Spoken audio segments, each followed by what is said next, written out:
আজকে আমরা গেছিলাম অযোধ্যার হিলটপ। না হিলটপে না, হিলটপের থেকে আরও অনেক কিলোমিটার্স ওপরে গেছিলাম। আর এখানে গিয়ে আমাদের আপার ড্যাম লোয়ার ড্যাম সব কমপ্লিট হয়ে গেছে, মানে আমাদের এক্সেপশনালি কিছুই করতে হয়নি। মানে আমরা যেহেতু বাইকে গেছি, যেতে যেতে সবই হয়ে গেছে। আর এই দেখো এখানে আমি পাগল হয়ে যাচ্ছি, কারণ আমার পায়ে প্রচণ্ড ব্যথা, আর ডান্স আমি কিছুতেই তুলতে পারছি না। আর রিন্টুদা না সেই ধৈর্য নিয়ে আমাকে শেখাচ্ছে, আমার বলছে আমার পায়ে ব্যথা, আমি পারছি না। তারপরে আমি আর বাবু যে কী ভাট বকতে বকতে আসছিলাম, জানি না যে দিন নষ্ট নাকি দিনটা দারুণ হলো, নিজেরাই বুঝতে পারছি না। আর পাহাড়ি এলাকা জানোই তো, যখন তখন বৃষ্টি নামে। আর দেখো চারিদিকটা প্রচণ্ড অন্ধকার, তো বাবু রেনকোট বের করে নিচ্ছিল, একদম অন্ধকার।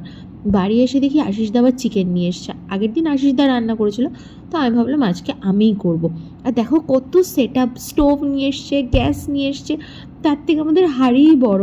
আর বাবু তো হেভি এনজয় করছে, সবাই দারুণ এনজয় করেছিলাম। তো এটাই আমাদের ডিনার ছিল। আজকের ভিডিওটা কেমন লাগলো জানিও, টাটা।